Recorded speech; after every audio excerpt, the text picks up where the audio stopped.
પંચમહાલમાં જાંબુગોડાની wildlife સેન્ચ્યુરીમાં આવેલા ઝંડ હનુમાન મંદિર ખાતે હનુમાન જયંતીની ઉજવણીની તૈયારીઓ ચાલી રહી છે।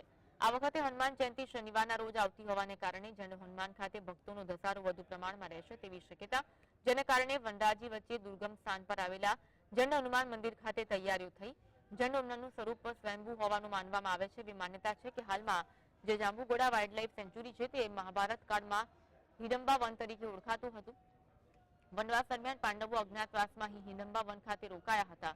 હનુમાનજી અને ભીમની મુલાકાત અહીં થઈ હોવાની માન્યતા છે। તેમનું અભિમાન ઉતારવા હનુમાનજીએ તેમની પૂંછ હટાવવા કહ્યું। ભીમનું અભિમાન ઉતારતા હનુમાનજીએ ભીમને તેમના વિરાટ સ્વરૂપના દર્શન આપ્યા। તે સ્વરૂપ અહીં સ્થાપિત થઈ ગયું હોય તેવું માનવામાં આવે છે।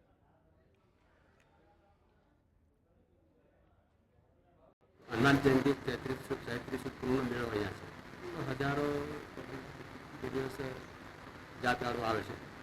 તો એમ કે આનું જે પરિણામ છે તો ગામનું નામ ઝંડ છે।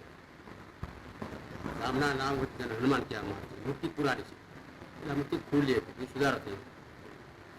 જ્યારે પાંડવો વનવાસ થયા, પાંડવોએ રોકાયેલા પાલનો ટાઈમ સાથે મૂર્તિ કહેવામાં આવે છે, હિડમ્બાનું વન। પંચમહાલ અને છોટાઉદેપુર વચ્ચે પથરાયેલા વન વિસ્તારની અંદર જાંબુગોડા વાઇલ્ડલાઇફ સેન્ચ્યુરી આવેલી છે। તેની વચ્ચે ઝંડ હનુમાનનું મંદિર આવેલું છે। આ વન વિસ્તારને અગાઉ હિડમ્બા વન તરીકે ઓળખાતો હતો, જેનો મહાભારતના અંદર ઉલ્લેખ છે તેવું કહેવાય છે।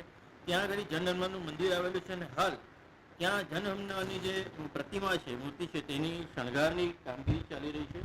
કારણ કે આ એક વિશાળ મૂર્તિ છે અને આ વિશાળ મૂર્તિને જ્યારે અત્યારે 2 દિવસ બાદ હનુમાન જયંતિ આવવાની છે ને ત્યારે હજારો લોકો અહીંયા દર્શન માટે આવશે દૂર દૂરથી। ત્યારે આ પ્રતિમાને હનુમાન જયંતિ નિમિત્તે તેનો શણગાર કરવામાં આવી રહ્યો છે। અહીંયા પૂજારી અને મંદિરમાં સેવા આપતા લોકો શણગાર કરી રહ્યા છે। હજારો લોકો આ વન વિસ્તારમાં દુર્ગમ વિસ્તારની અંદર આવેલા ઝંડ હનુમાન મંદિરમાં મુસાફરી કરી અને મુશ્કેલીથી પહોંચતા હોય છે, પરંતુ હનુમાનજી પ્રત્યે લોકોની એટલી આસ્થા છે કે હજારોની સંખ્યામાં હનુમાન જયંતિના દિવસે લોકો આ વન વિસ્તારમાં દુર્ગમ સ્થળે આવેલા ઝંડ હનુમાનના મંદિરે દર્શન માટે આવતા હોય છે। કેમેરામેન નરેન્દ્ર પરમાર સાથે કેયુર જાની, GSTV, જાંબુગોડા।